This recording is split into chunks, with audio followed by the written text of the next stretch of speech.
নমস্কার, WBBSE পরিবেশ ও ভূগোলে আপনাদের সকলকে জানাই স্বাগত। ভিডিওটি দেখে আমরা অবশ্যই অনুমান করতে পারছি যে আজকে আমরা কি আলোচনা করতে চলেছি।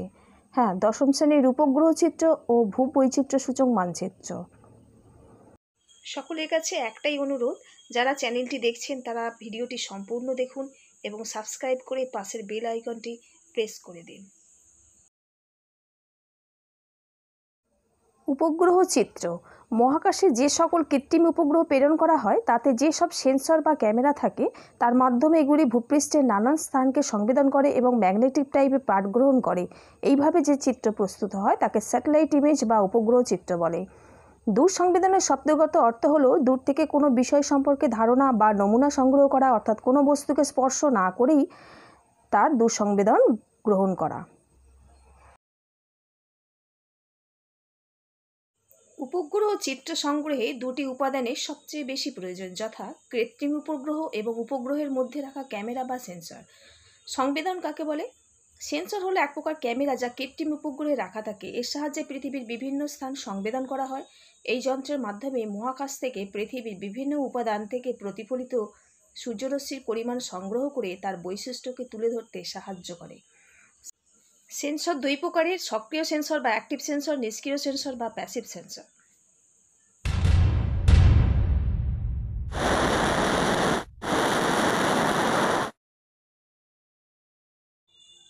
যে সেন্সর সৌরশক্তি বা সূর্যের রশ্মির উপর নির্ভর না করে নিজ দেহ থেকে বিদ্যুৎ চুম্বকীয় তরঙ্গ পাঠিয়ে তার প্রতিফলনের সাহায্যে প্রতিচ্ছবি সংগ্রহ করে তাকে সক্রিয় সেন্সর বলে, যেমন রেডার, অ্যাক্টিভ রেডিওমিটার ইত্যাদি।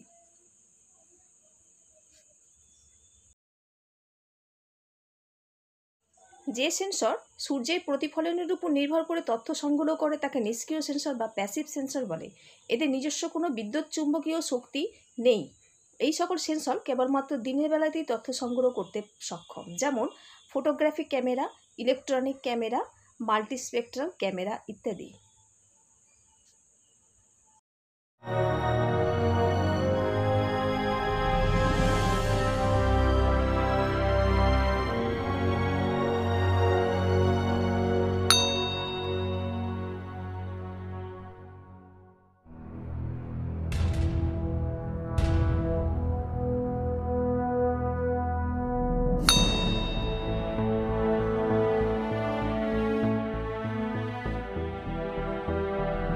এবার আমরা জানবো দূর সংবেদনের প্ল্যাটফর্ম কাকে বলে। দূর সংবেদনের প্ল্যাটফর্ম বলতে এমন স্থির বা গতিশীল আধার, উপকরণ বা যানকে বোঝায় যেখানে কোনো সংবেদক বা সেন্সরকে রেখে দূর থেকে সংবেদন করা হয়।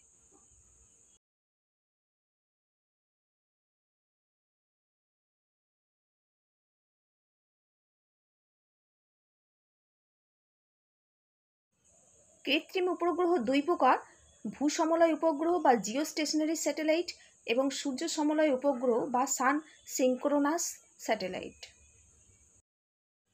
ভূসমলয় উপগ্রহ বা জিও স্টেশনারি স্যাটেলাইট যেসব উপগ্রহ পৃথিবীকে পূর্ব থেকে পশ্চিমে প্রদক্ষিণ করে নিয়ত তথ্য সরবরাহ করে তাদের ভূসমলয় উপগ্রহ বলে। এই সকল উপগ্রহকে তথ্য উপগ্রহ বলা হয়। এটি সরাসরি নিরক্ষরেখা থেকে প্রায় 3600 কিলোমিটার উপরে অবস্থান করে।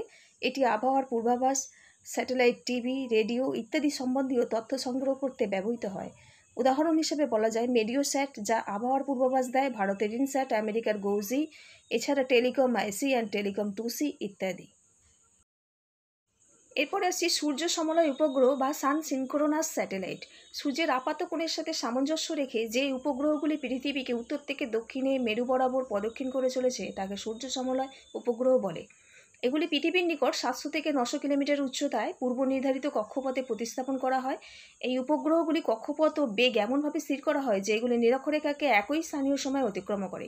প্রধানত মিলিটারিরা এই অনুযায়ী কাজ করে। রিমোট সেন্সিং এর কাজই এই উপগ্রহে ব্যবহৃত হয়।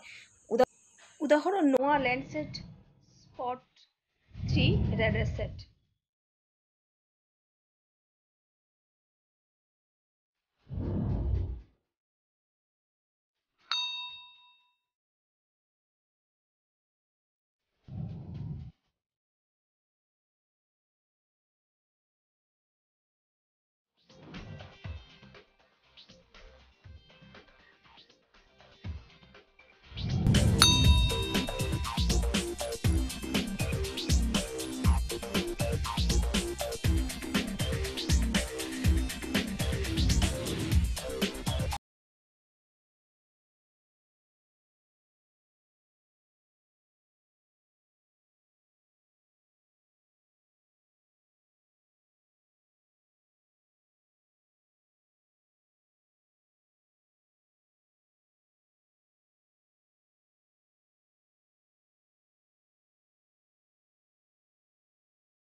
এরপরে আসছি বিভেদন বা রেজলিউশন। সংবেদক দ্বারা বিদ্যুৎ চুম্বকীয় তরঙ্গের মাধ্যমে গৃহীত উপগ্রহ চিত্রের বিষয় বিভিন্ন বস্তু, ক্ষেত্র, উপাদানের পৃথকীকরণের ক্ষমতাকে বিভেদন বা রেজলিউশন বলে। এটি কোনো উপগ্রহ চিত্রের দৃশ্য সংক্রান্ত গুণের মানকে নির্দিষ্ট ক্যামেরার দ্বারা প্রকাশ করে।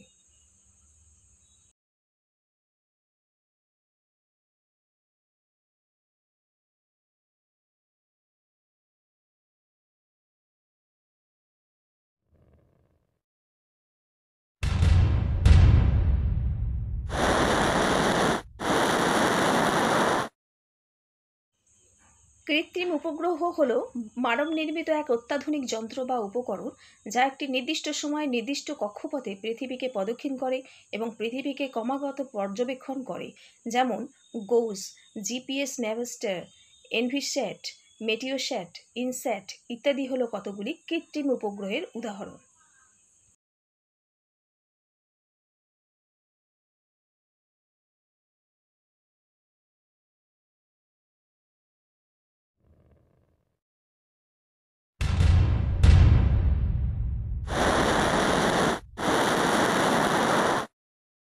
পরে আসছি তড়িৎ চুম্বকীয় তরঙ্গ। বিদ্যুৎ চুম্বকীয় তরঙ্গ হলো একটি রূপ যাতে একটি সর্পিল তড়িৎ তরঙ্গ ও একটি সর্পিল চুম্বকীয় তরঙ্গ থাকে। যে আলো আমরা দেখতে পাই তা তড়িৎ চুম্বকীয় তরঙ্গেরই একটি রূপ মাত্র। এর অন্যান্য রূপগুলি হলো এক্স রশ্মি, অতিবেগুনি রশ্মি, তাপশক্তি, লঘু তরঙ্গ ও রেডিও তরঙ্গ।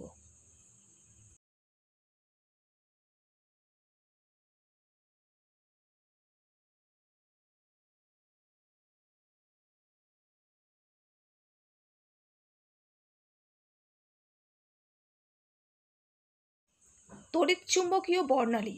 আলোর বিচ্ছুরণের ফলে বিভিন্ন বর্ণযুক্ত যে আলোর পটি পাওয়া যায় তাকে তড়িৎ চুম্বকীয় বর্ণালী বলে। যখন কোনো সাদা আলোকে একটি প্রিজমের মধ্য দিয়ে প্রকাশ করা হয় তখন এটি বিভিন্ন রঙের আলোর পটিতে বিভক্ত হয়। একে আমরা ভেবজিয়ার বলে থাকি, অর্থাৎ violet, indigo, blue, green, yellow, orange and red. Sir Isaac Newton 1666 খ্রিস্টাব্দে সর্বপ্রথম এই পরীক্ষাটি করেছিলেন।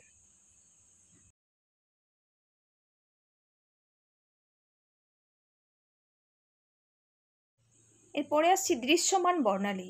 সূর্য থেকে আগত বর্ণালীর যে অংশ মানব চক্ষুর দৃষ্টিগোচর হয় তাকে দৃশ্যমান বর্ণালী বলে। এই বর্ণালী তড়িৎ চুম্বকীয় তরঙ্গের একটি বিশেষ রূপ মাত্র।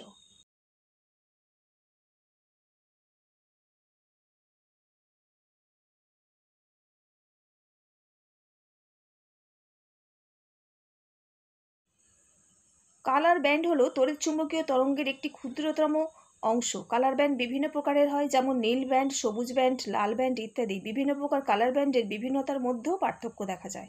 ফলে উপগ্রহ গৃহীত চিত্রগুলির মধ্যে কালার ব্যান্ডের রঙের বিভিন্নতার জন্য রঙের বৈশিষ্ট্য বিভিন্ন ধরনের হয়। যেমন ল্যান্ডস্যাট উপগ্রহ চিত্রগুলিতে যে কোনো প্রকার উদ্ভিদের রং লাল দেখায়।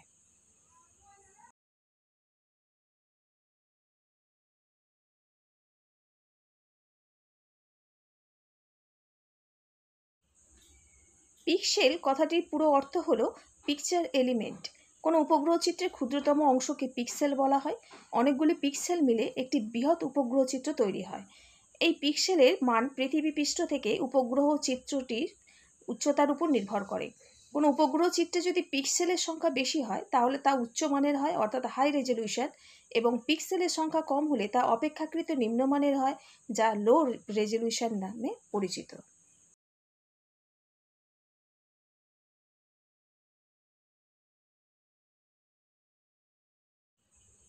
এবার আসছি এফসিসি বা ফলস কালার রেজলিউশন।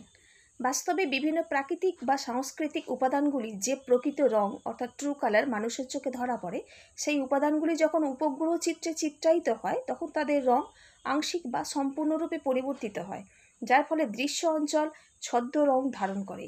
একেই ফলস কালার কম্পোজিশন বলে। আর এফসিসিতে প্রতিবিম্বিত বিভিন্ন বস্তুকে চিহ্নিত করতে সুবিধা হয়।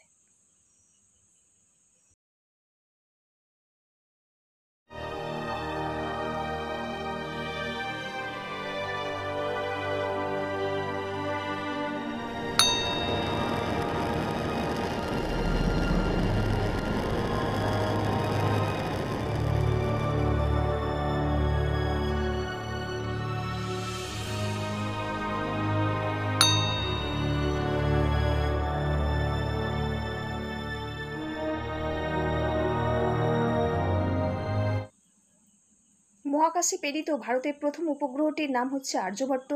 1975 খ্রিস্টাব্দের 19শে এপ্রিল মহাকাশে এটি প্রেরিত হয়।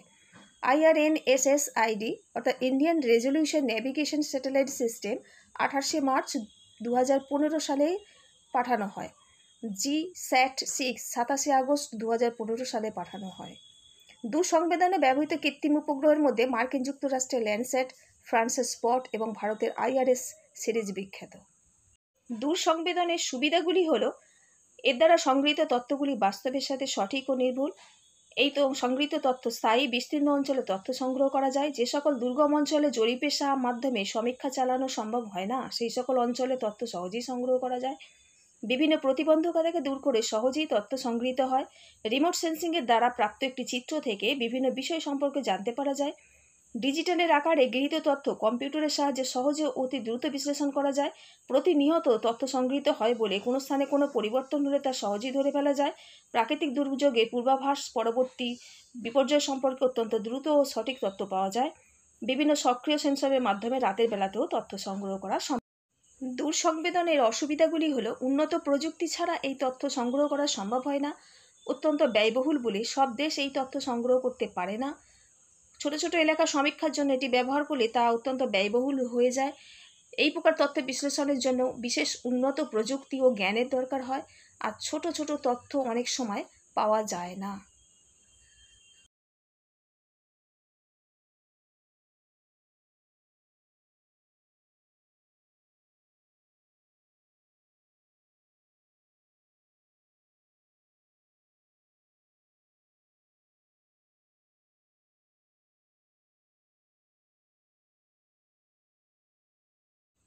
উপগ্রহ চিত্রগ্রহণের বিভিন্ন পর্যায়। উপগ্রহ চিত্র তোলার বিভিন্ন পর্যায়কে বিস্তারিত আলোচনা করা হলো। 1 নম্বর হচ্ছে সংবেদনকে উপলব্ধি করা। সাধারণত যে কোনো প্রকার কৃত্রিম উপগ্রহ পৃথিবীর বিভিন্ন স্থানে চিত্র গ্রহণ করার সময় কোনো একটি নির্দিষ্ট স্থানকে তার চিত্রগ্রহণের স্থল হিসেবে চিহ্নিত করে। এই পর্যায়টি এই সংবেদনকে বা সেন্সকে উপলব্ধি করার আওতায় পড়ে।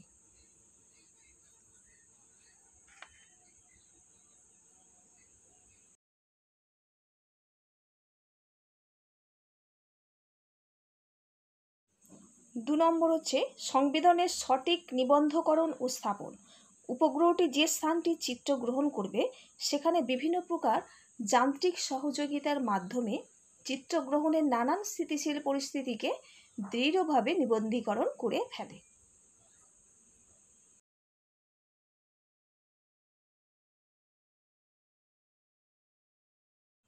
কৃত্রিম উপগ্রহ তার মধ্যে চৌম্বকীয় টেপের মধ্যে সূর্য থেকে আগত বর্ণালীর ভূপৃষ্ঠগত প্রতিফলনকে বিভিন্ন তড়িৎ চৌম্বকীয় তরঙ্গের মাধ্যমে সংগ্রহ করে ও পাঠ গ্রহণ করে।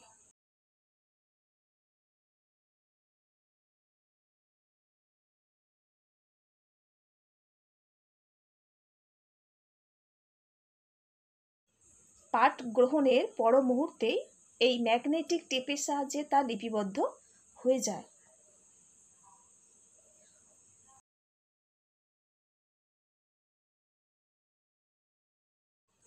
মূলত নানান প্রকার সফটওয়্যারের মাধ্যমে এই লিপিবদ্ধ নানান পাঠগুলিকে সফট কপির আকারে পৃথিবীস্থিত নানান প্রকার গবেষণাগারে প্রেরণ করে এই কৃত্রিম উপগ্রহ।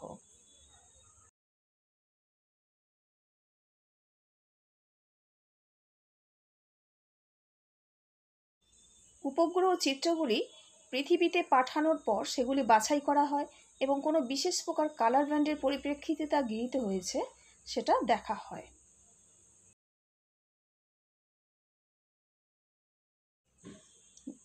যেসব উপগ্রহ চিত্রগুলি গৃহীত হয়েছে সেগুলির ফলস কালার কম্পোজিশনের ভিত্তিতে প্রিন্টার বা প্লটারের মাধ্যমে চিত্রগুলি হার্ড কপিতে পাওয়া যায়।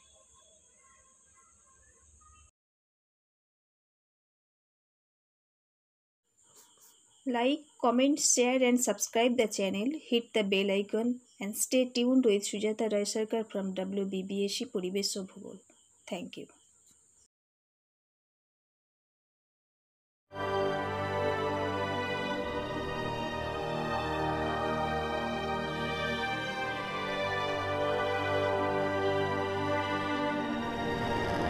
চিত্রের ব্যবহার ও গুরুত্ব। 1 নম্বর, ভূপৃষ্ঠের যে সমস্ত স্থানে মানুষের পক্ষে পৌঁছানো সম্ভব হয়ে ওঠে না, উপগ্রহের মাধ্যমে অনায়াসেই তা চিত্র সংগ্রহ করে স্থানগুলি সম্পর্কে একটা আনুমানিক তথ্য পাওয়া যায়, যেমন তিব্বতীয় হিমালয়ের দুর্গম ও সংবেদনশীল অঞ্চলগুলির চিত্র। 2 নম্বর, ভূপ্রকৃতি সংক্রান্ত তথ্য। ভূপৃষ্ঠে অবস্থিত নদীর গতি, পাহাড় পর্বত, মালভূমি, সমভূমি, বদ্বীপ প্রভৃতি সব ধরনের ভূপ্রকৃতির বিস্তার ও বন্টন সম্পর্কে একটা বিশদ ধারণা পাওয়া যায়। প্রাকৃতিক দুর্যোগ সংক্রান্ত গুরুত্ব। নানা ধরনের আবহাওয়া সংক্রান্ত তথ্য থেকে শুরু করে কিছু বিশেষ ক্ষেত্রে প্রাকৃতিক দুর্যোগ সংক্রান্ত পূর্বাভাসও এই উপগ্রহ চিত্রটির মাধ্যমে পাওয়া যায়। কোনো দেশের শহর ও গ্রামীণ এলাকায় ভূমির ব্যবহারের পরিবর্তন এবং বনাঞ্চল ও মরু অঞ্চলের আয়তনের হ্রাস বৃদ্ধির কালানুক্রমিক পরিবর্তন উপগ্রহ চিত্রের মাধ্যমে ধরা যায়। পৃথিবী পৃষ্ঠে বিভিন্ন স্থানগুলিতে প্রতিনিয়ত নগরায়নের হ্রাস বৃদ্ধি, সেখানকার বসতি, যোগাযোগ ও পরিবহন ব্যবস্থা সম্পর্কে নানান তথ্য উপগ্রহ চিত্রের মাধ্যমে পাওয়া যায়। ভূমির ব্যবহার, বনভূমির বিস্তার, বনভূমির উদ্ভিদের প্রজাতি, দাবানলের ফলে ক্ষতির হিসাব, কৃষিক্ষেত্রের প্রসার, শস্য উৎপাদন ও শস্যের ক্ষতির হিসাবও উপগ্রহ চিত্র থেকে পাওয়া যায়। সমুদ্র স্রোতের দিক নির্ণয়, সমুদ্রপৃষ্ঠের উচ্চতা, সমুদ্রপৃষ্ঠের জলতলের মান, সমুদ্রের উষ্ণতা, সমুদ্রে বরফের পরিমাণ উপগ্রহ চিত্র থেকে পাওয়া যায়। উপগ্রহ চিত্র ডিজিটাল ফর্মে পাওয়া যায় বলে এদেরকে সহজেই কম্পিউটারে ব্যবহার করা যায়।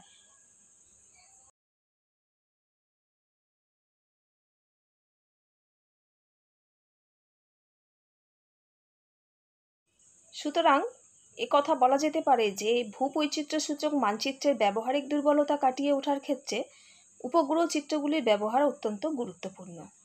তবে উপগ্রহ চিত্রেরও অনেক সীমাবদ্ধতা রয়েছে, তাই ভূবৈচিত্র্যসূচক মানচিত্র ও উপগ্রহ চিত্র আসলে একে অপরের পরিপূরক।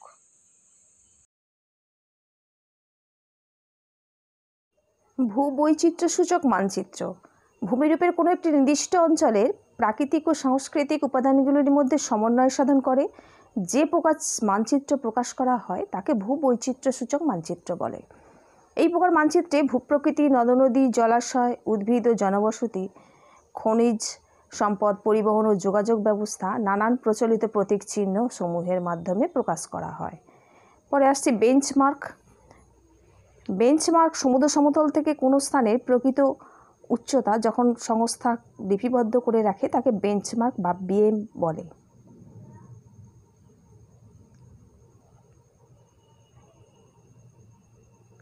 এরপরে million sheet, 4 degree into 4 degree ব্যবধানে যে মানচিত্র প্রস্তুত করা হয় তাকে মিলিয়ন সিট বলে। এই মানচিত্রের স্কেল হবে 1 ইঞ্চিতে 16 মাইল বা 1 সেন্টিমিটারে 10 কিলোমিটার, অর্থাৎ RF হবে 1:10 লাখ।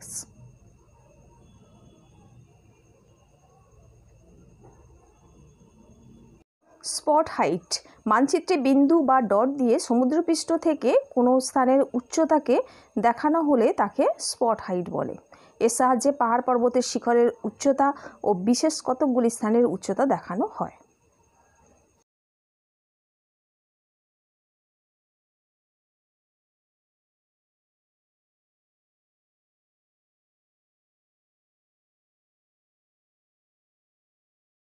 ভূবৈচিত্র্যসূচক মানচিত্রে কতগুলি বৈশিষ্ট্য থাকে। এটি একটি বৃহৎ স্কেলের মানচিত্র এবং এটি একটি সুনির্দিষ্ট স্কেলে আঁকা হয়। সুনির্দিষ্ট স্কেলে আঁকা মানচিত্রগুলির অক্ষাংশগত ও দ্রাঘিমাগত নির্দিষ্ট পরিসর বা বিস্তার থাকে। জরিপ কার্যের মাধ্যমে প্রাপ্ত প্রাথমিক তথ্যের ভিত্তিতে এই মানচিত্র আঁকা হয়। বিভিন্ন নির্দিষ্ট প্রকার প্রচলিত চিহ্নের মাধ্যমে ও নানান প্রকৃত রঙের মাধ্যমে এই মানচিত্র নানান বিষয়গুলি দেখানো হয়। নির্দিষ্ট স্থানে গিয়ে জরিপ করে এই মানচিত্র প্রস্তুত করা হয় বলে ভুল হওয়ার সম্ভাবনাও খুব কম থাকে।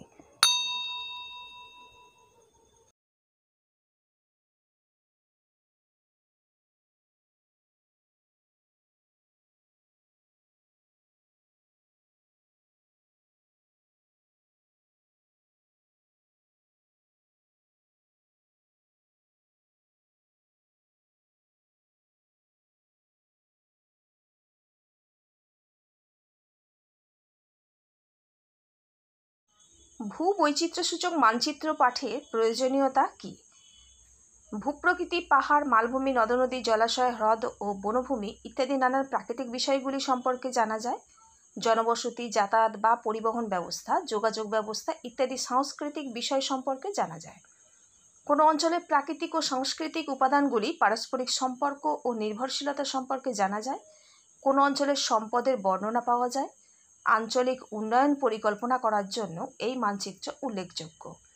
সামরিক প্রয়োজনেও এই মানচিত্র ব্যবহৃত হয়। ভূবৈচিত্র্যসূচক মানচিত্রে যেমন কিছু সুবিধা আছে, কিছু অসুবিধাও আছে। এই মানচিত্র সমসাময়িক হয় না। দুর্গম এলাকা বা সীমান্তবর্তী এলাকাতে সমীক্ষা করা যায় না। এটি কোনো চিত্র নয়, হাতে আঁকা বিশেষ প্রকার প্রতীক চিহ্ন সমন্বিত শীট। তাই কোনো স্থানের বা বস্তুর সঠিক আকার আকৃতি সঠিকভাবে বোঝা যায় না। একটি মানচিত্র প্রস্তুত করতে অনেক দিন সময় লেগে যায়। টোপোগ্রাফিক্যাল শীট বলা হয় কেন? সাধারণত শীট বলা হয় আয়তাকার বা বর্গাকার জ্যামিতিক আকার সম্পন্ন কাগজ বা কাগজের অংশকে। কিন্তু কোনো স্থানে মানচিত্রকে যখন উপস্থাপন করা হয় তখন তা সমগ্র কাগজ জুড়ে থাকে না বা বিশেষ কোনো প্রকার জ্যামিতিক আকার দ্বারাও সীমাবদ্ধ হয় না। তাই তাকে কখনোই শীট বলা যায় না, ম্যাপ বা মানচিত্র বলা হয়। কিন্তু অপরপক্ষে ভূবৈচিত্র্যসূচক মানচিত্রের ক্ষেত্রে একটি বিশেষ পরিমাণ ও আয়তাকার আকৃতিকে গুরুত্ব দেওয়া হয়। তার মধ্যে কোনো রাজ্য, জেলা, মহকুমা, জাতীয় বা আন্তর্জাতিক প্রশাসনিক সীমানাকে বিশেষ গুরুত্ব দেওয়া হয় না। ওএসএম অর্থাৎ ওপেন সিরিজ ম্যাপ। বর্তমানে সার্ভে অফ ইন্ডিয়া নতুন কিছু সমীক্ষার মাধ্যমে ভূবৈচিত্র্যসূচক মানচিত্রগুলিকে আরও সমসাময়িক করার জন্য নতুন ধরনের কিছু মানচিত্রের সংযোজন করেছেন, যা ওএসএম নামে প্রচলিত। ব্যবহারিক ক্ষেত্রে ইন সিটগুলি গুরুত্বপূর্ণ হলেও ওএসএম সিটগুলি নৈপুণ্য ও নিখুঁত তথ্যাবলী ভৌগোলিকদেরকে বিশেষভাবে সহায়তা করছে। এক্ষেত্রে মানচিত্রের স্কেল পূর্বের ইনসিটের মতোই এবং প্রচলিত প্রতীক চিহ্ন সমূহে কিছু সমসাময়িক পরিবর্তন ঘটানো হয়েছে। সর্বাধিক গুরুত্বপূর্ণ বিষয় হলো এক্ষেত্রে ইউটিএম অর্থাৎ ইউনিভার্সাল ট্রান্সভার্স মার্কাটরস প্রজেকশন। এই অভিক্ষেপের নিরিখে সমগ্র পৃথিবীকে বিভক্ত করে তারপর তা সমীক্ষা করা হয়েছে। ভূবৈচিত্র্যসূচক মানচিত্র উপগ্রহ চিত্রের পার্থক্য। ভূপ্রকৃতিগত নানান বৈচিত্র্যকে ম্যাপের মাধ্যমে প্রকাশ করা হয়, আর উপগ্রহ প্রেরিত দূরসংবেদী চিত্রের নামই হলো উপগ্রহ চিত্র। ভূবৈচিত্র্যসূচক মানচিত্র কম্পিউটারে ব্যবহার সম্ভব নয়, কারণ এটা তথ্য ডিজিটাল নয়, আর এর তথ্য ভূবৈচিত্র্যসূচক মানচিত্রে বিভিন্ন স্থানের নাম ও প্রতীক চিহ্নের ব্যবহার করা হয়। অক্ষরেখা, দ্রাঘিমারেখা সহ প্রশাসনিক এলাকা উল্লেখিত থাকে। কিন্তু উপগ্রহ চিত্রে কোনো স্থানের নাম লেখা থাকে না, প্রতীক চিহ্নও থাকে না, তবে অক্ষাংশ, দ্রাঘিমাংশ, পথ ও সারি উল্লেখ থাকে। কৃষি জমির ক্ষেত্রে হলুদ বনভূমি বোঝাতে সবুজ নিত্যবহ নদী বা জলাশয় নির্দেশ করতে গেলে নীল রঙের ব্যবহার করা হয় ভূবৈচিত্র্যসূচক মানচিত্রে। কিন্তু অপরদিকে উপগ্রহ চিত্রে তিনটি রং লাল, সবুজ এবং নীল, যা সংক্ষেপে RGB ব্যবহার করা হয়। এই চিত্রে কৃত্রিম রঙের সমাহার দেখা যায়, ফলস কালার কম্পোজিশন। একবার ছাপা হয়ে গেলে ভূবৈচিত্র্যসূচক মানচিত্রে আর পরিবর্তন হয় না, কিন্তু উপগ্রহ চিত্র স্কেল বা রেজলিউশন বাড়ালে চিত্র অনেক বেশি স্পষ্ট হয়ে ফুটে ওঠে।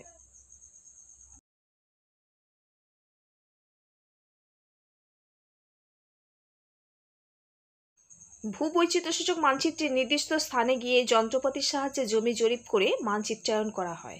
অপরদিকে উপগ্রহ চিত্রে জমি বা তার ওপরে কোনো বস্তুকে স্পর্শ না করেই দূর সংবেদনের মাধ্যমে অর্থাৎ রিমোট সেন্সিং চিত্রায়ন করা হয়। ভূবৈচিত্র্যসূচক মানচিত্র যেহেতু বহুদিন আগে নির্মিত, তাই এগুলো সমসাময়িক নয়। অপরদিকে উপগ্রহ চিত্র তাৎক্ষণিক গুরুত্ব অনেক বেশি, এগুলি সম্পূর্ণভাবে সমসাময়িক। ভূবৈচিত্র্যসূচক মানচিত্রে যে সমস্ত প্রচলিত প্রতীক চিহ্নগুলো ব্যবহার করা হয় সেগুলো দেখানো হচ্ছে চিত্রে।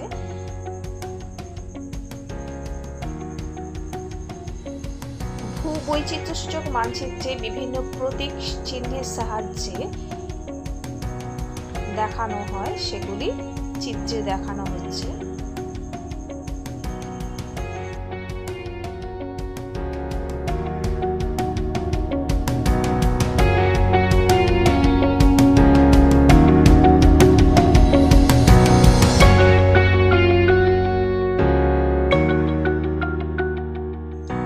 ভূবৈচিত্র্যসূচক মানচিত্রে প্রচলিত প্রতীক ও চিহ্ন দিয়ে যে স্থানগুলি নির্দেশ করা থাকে সেগুলি এখানে চিত্রের সাহায্যে দেখানোর চেষ্টা করা হয়েছে।